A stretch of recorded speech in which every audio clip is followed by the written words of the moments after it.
I wasn't really sure if I was going to make this video, but since everybody is talking about this, I thought I might as well. In case you don't already know, HBO Max released a Scooby Doo spin-off series called Velma, and boy, saying the show is bad is a huge understatement. The show is basically a prime example of everything that's wrong with Hollywood and the film industry. Not only does it take iconic characters that many people, myself included, grew up with and completely ruin them, but you get a really strong sense that the writers hate their audience. We've been seeing this trend a lot with shows like The Rings of Power, the Halo series, and especially She-Hulk, but now Velma has been added to a giant pile of dog shit that Hollywood keeps producing. Now, to be honest, I'm someone who's pretty optimistic when it comes to shows and movies. I'm someone who can always find the good in things, at least if I want to. But the only good thing I can say about Velma is that the concept is the least interesting. I think it's cool to show the origins of the Mystery Gang, or showing them in their younger years. In fact, this was actually done before in a pup named Scooby Doo, where all the characters are kids. The problem, however, in the case of Velma, is the execution, and for a number of reasons. First off, everything you love about each character is gone, and I'm not even just complaining about their skin color either. Velma was once a curious nerd, and while she kind of holds on to these traits, she's also very judgmental and narcissistic, which she definitely wasn't before, and she keeps making her daddy issues everyone's problem. Daphne was always nice and friendly, but in this show, she's nothing but a stereotypical pop-hero girl who also has daddy issues, and she also sells drugs apparently. Fred was always a nice supportive guy, but here he's nothing but a spoiled rich man-child with a tiny wiener that keeps getting referenced throughout the entire show. Shaggy was always a coward, a stoner, and a god among men. But here, the only thing that they kept was his green shirt. Heck, his name isn't even Shaggy, instead they call him Norville, which I think was done for copyright reasons. The only good thing about him in this show is that he's not a total asshole, in fact he's pretty nice. But they also make him very anti-drug, which like I mentioned before, Shaggy was clearly a stoner, so you're still turning him into something that he wasn't. Now what about Scooby, you might ask? What could they have possibly done to Scooby Doo? Well, interestingly enough, Scooby Doo is nowhere to be seen, like he's literally not present in the show at all. I believe this was also done for copyright reasons, but you know what? I'm actually fine with that, because they probably would just turn Scooby into Brian from Family Guy, or maybe something worse. Now when it comes to ethnicity, clearly they wanted to spice things up with a little diversity, but here it felt pretty unnecessary since each character is already diverse when it comes to their social backgrounds. But even then, if you want to have an Indian lesbian character, and yes, Velma is lesbian, just make new characters instead of messing with older characters.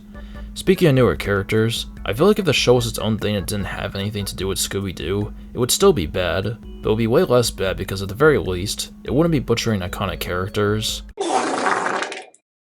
Another big issue with this show is that the humor is very meta and bland. I am someone who enjoys meta humor, but I will admit that I'm starting to get kind of sick of it.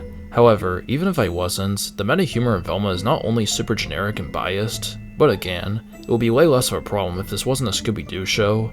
To give some examples, there's a scene in the first episode where two cockroaches are doing it to each other, and throughout each episode, there's always this one character with glasses that gets his foot cut off in some random way. Watch out!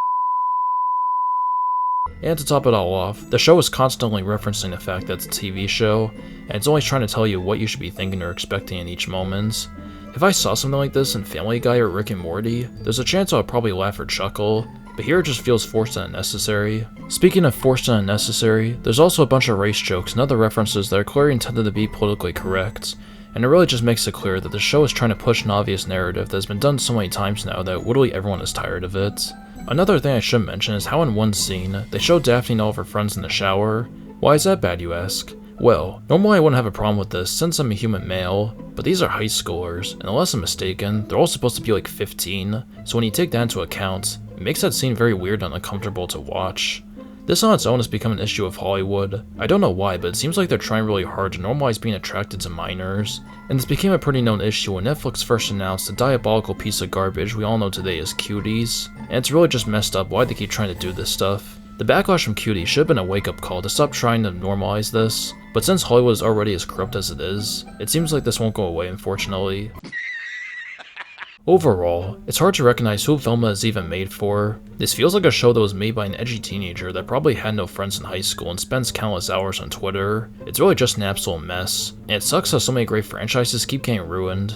There is one good thing to all of this, however, and that would be the fact that this show is bringing everyone together. One thing I really hate about modern society is that we're all divided, not just politically, but even when it comes to our interests and enjoyments. It seems that nobody ever gets along. However, with Velma, it seems that nobody likes this show at all. Like, I strongly believe that finding someone who actually enjoys this abomination is harder than winning the lottery. And what's great about that is the fact that we can all come together to collectively hate this show. There have only been a few occasions like this. One example of this was when Marvel first announced the New Warriors a few years ago. I remember everybody hated this. Like, it didn't even matter what side of the political compass you stood on. Everyone shared an equal hatred of it, and it seems like a similar thing is happening now with Velma. It's still disappointing that Warner Bros. Would allow this monstrosity of a series to be created, but the long-term effects the series has may be worth it. Who knows? But anyways, that's about it for this video. If you made it this far, thanks for watching, and if you want to see more stuff from me, like and subscribe, and turn on the bell to be notified when I upload a new video. I would really appreciate it.